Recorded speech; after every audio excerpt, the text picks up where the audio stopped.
Assalamualaikum warahmatullahi wabarakatuh.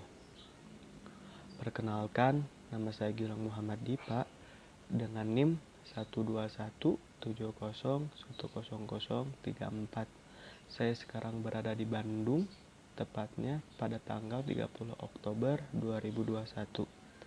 Sini saya akan melaksanakan UTS dasar-dasar pemrograman yang diberi tugas oleh dosen Pak Arif. Kata-kata dari penjelasan saya pada kesempatan kali ini itu adalah hafalan saya. Saya tidak membaca dan tidak menggunakan alat bantu apapun. Allah menjadi saksi dari semua ini. Jika saya berbohong, maka saya bersedia untuk mendapatkan sanksi dari Allah Subhanahu wa taala. Pada kesempatan kali ini kita akan menjelaskan dasar-dasar pemrograman dimulai dari komputer. Komputer adalah alat bantu untuk menyelesaikan pekerjaan manusia. Walaupun tidak semuanya komputer ini membantu pekerjaan manusia. Sebelum kita melihat bahwasannya komputer ini membantu pekerjaan manusia, marilah kita memperhatikan pekerjaan kita dalam sehari-hari ini. Pada pekerjaan kita sehari-hari ini, kita itu memerlukan bahan untuk diproses, lalu ada wadah, tempat menyimpan dari bahan-bahan untuk selama proses berlangsung, lalu ada alat untuk melakukan proses itu sendiri. Lalu kita ambil contoh pada pembuatan jus alpukat. Pada jus alpukat ini kita memerlukan bahan, yaitu buah alpukat, susu, lalu gula. Lalu pada wadah ini kita memerlukan piring, mangkok, dan gelas.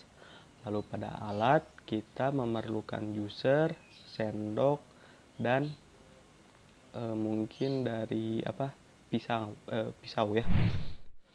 Dengan menggunakan bahan, lalu wadah, lalu alat, kita akan memproses itu semua sehingga membuat hasil, yaitu jus alpukat.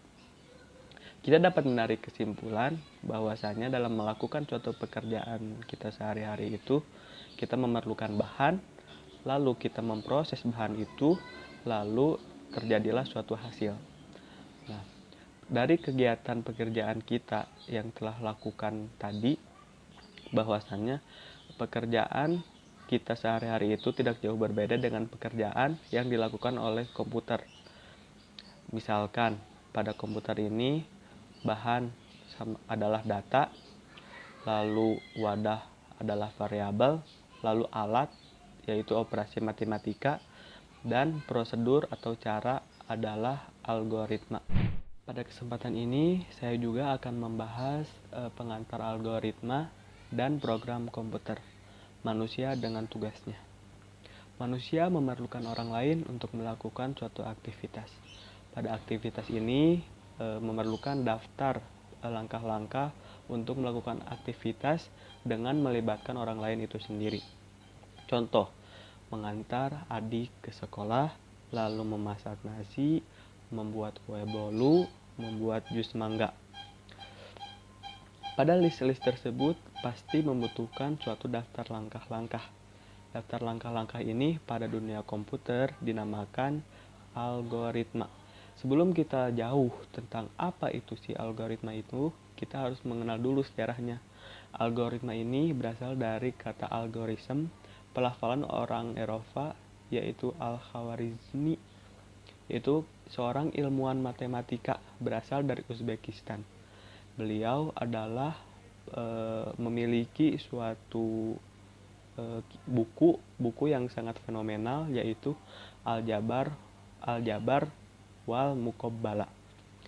Lalu algoritma sendiri merupakan suatu langkah atau daftar untuk menyelesaikan suatu perintah yang ditulis secara sistematis dan diselesaikan untuk mengatasi suatu persoalan logika ataupun matematika.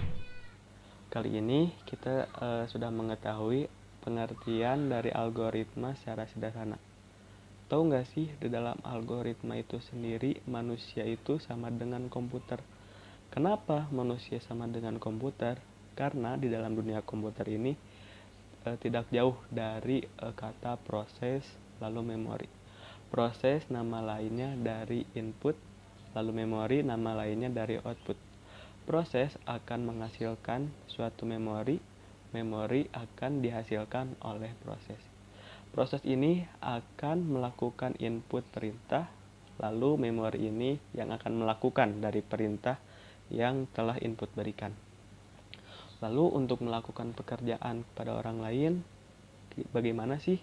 Nah, di sini kita melakukan pemisalan, misalkan saya memerintahkan adik saya untuk menyimpan suatu barang, misalnya blok tempat pensil A, tempat pensil B, tempat pensil C, tempat pensil D. Lalu saya memerintahkan cukup dengan tolong susun saja. Maka seperti itu si adik pun tidak mengerti apa yang harus dia lakukan.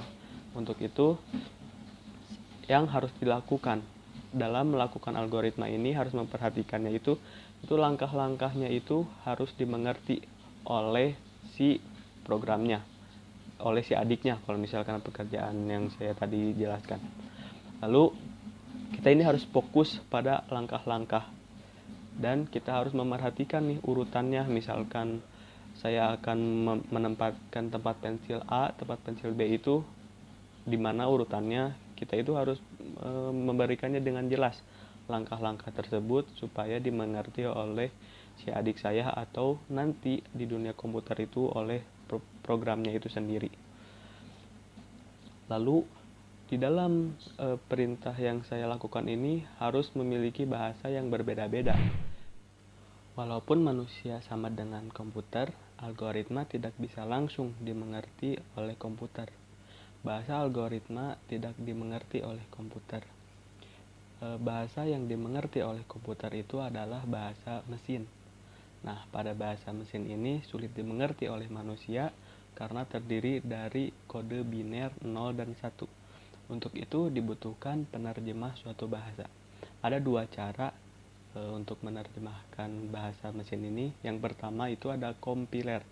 Compiler itu yaitu bahasa program yang ditulis untuk menerjemahkan keseluruhan gitu dan ditulisnya secara langsung gitu.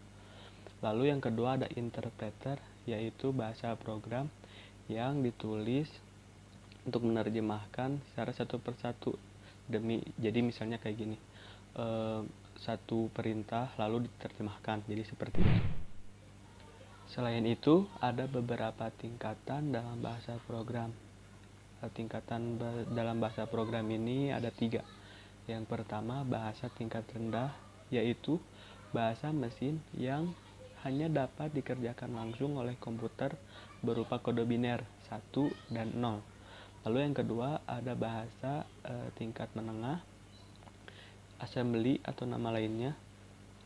Di bahasa tingkat menengah ini yaitu bentuk manusiawi dari bahasa mesin, namun tetap memerlukan suatu penerjemah agar dapat dimengerti. Lalu yang ketiga ini bahasa tingkat tinggi. Pada bahasa tingkat tinggi ini bahasa mesin yang sangat mudah untuk dimengerti oleh manusia, terutama bahasa Inggris. Beberapa cara menuliskan algoritma ini, yang pertama ini adalah menggunakan bahasa natural, bahasa Indonesia, bahasa Inggris, atau bahasa manusia lainnya. Lalu yang kedua adalah menggunakan pseudocode. Dalam kata-kata pseudocode ini yaitu berasal dari bahasa natural dan kalimat matematika.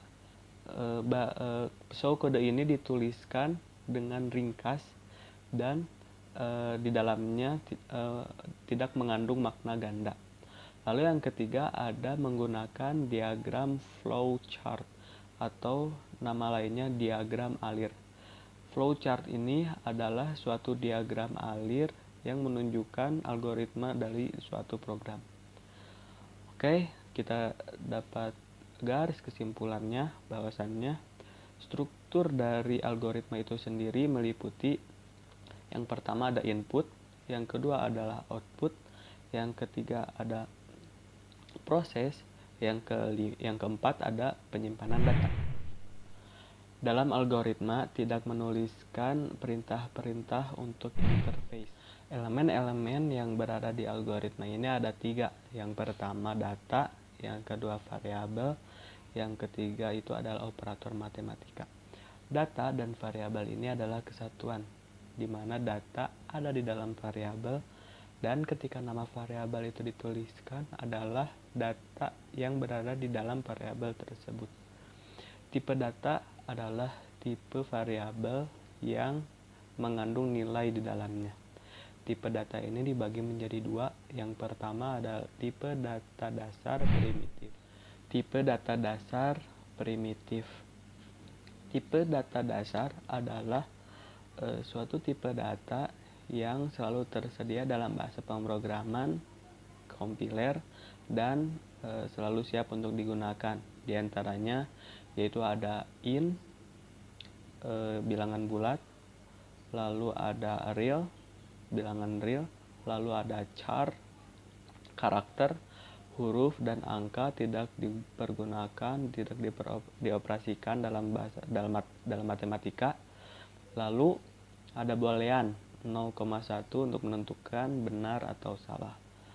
Lalu yang kedua itu ada tipe data bentukan. Tipe data bentukan ini untuk memudahkan pengolahan data dengan cara menyusun data. Di dalam tipe data bentukan ini terdapat array, string, dan struktur. Pada komputer terdapat penyimpanan data. Di dalam penyimpanan data ini ada yang dinamakan bit. Bit ini artinya binary digit.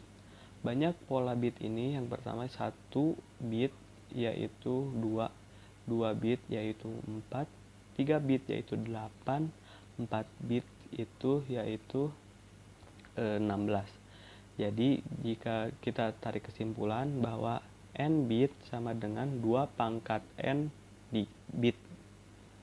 Oke, yang kita lanjut kepada materi selanjutnya yaitu variabel. Variabel yaitu nama yang menunjukkan kepada data tertentu. Nah, nama variabel ini adalah alat memori komputer. Pada variabel ini tentu ada aturan nama. Aturan nama itu yang pertama, dia harus diawali dengan huruf. Tidak boleh dengan angka, harus dengan huruf. Lalu di dalam variabel ini harus berupa harus berupa huruf, angka, lalu karakter-karakter tertentu. Lalu tidak boleh ada spasi dan tidak boleh ada karakter-karakter unik. Lalu di dalam variabel ini tidak boleh juga kata-kata tercadang, seperti yang tidak boleh dalam dunia komputer gitu, yang sering dipergunakan dalam dunia komputer ini tidak boleh dipergunakan dalam nama variabel. Lalu contoh dalam penamaan variabel sendiri ini dicontohkan ya, var underscore a. Jadi var underscore a itu tidak diawali dengan angka, lalu tidak ada spasi. Spasinya digantikan dengan underscore. Nama variabel ini harus sesuai dengan data yang ada di dalamnya. Salah satu bagian dalam algoritma ini adalah proses. Kita misalkan kegiatan awal, lalu menjadi proses, lalu menjadi kegiatan akhir. Jika kita diperjelas lagi secara detail, bahwasannya bahan 1 menjadi proses 1, hasil 1 menjadi bahan 2 menjadi proses 2, hasil 2 bahan 3 menjadi proses 3. Lalu pada algoritma ini memiliki proses sederhana yaitu 3. Yang pertama mengisi variabel, yang kedua menampilkan variabel kepada layar, yang ketiga ini rumus. Lalu pada mengisi variabel ini ada beberapa cara. Variabel ini yaitu wadah ya. Cara yang pertama dengan diisi secara langsung. Contohnya var underscore a garis tunjuk kiri 65,8. Isinya var underscore A diisi dengan angka 65,8. Lalu yang kedua ada diisi dengan variabel lain. Contoh, var underscore A garis tunjuk ke kiri alas 1 misalnya. Isinya var underscore A diisikan di dalamnya ada alas 1. Lalu yang ketiga ini ada variabel ditulis dengan rumus. Contohnya V luas garis tunjuk ke kiri V panjang dikali V lebar. Lalu yang terakhir ada variabel ditulis dengan keyboard. Contoh input V underscore A. Nilai pada keyboard ini akan dituliskan dalam V underscore A. Variabel underscore A. Ya itulah sepertinya. Lalu yang kedua ini ada menampilkan variabel ke dalam layar. Seorang programmer itu harus menampilkan suatu hasil tadi agar dapat mempermudah dari proses algoritma itu sendiri. Lalu yang ketiga ada ekspresi adalah rumus. Beberapa ekspresi yang dihasilkan, yang pertama itu variabel yang menyimpan hasil, variabel yang dioperasikan, operator aritmatika, perbandingan, dan lain-lain. Proses ini adalah suatu perintah. Perintah dalam algoritma ini merupakan bentuk yang harus dilakukan oleh komputer. Contoh, input var underscore A. Artinya, memasukkan data dari keyboard ke dalam variabel yang dinamai var underscore A. Lalu yang kedua ada output var A. Artinya, menampilkan data dari var underscore A ke dalam layar. Oke, di sini saya akan menjelaskan suatu latihan soal.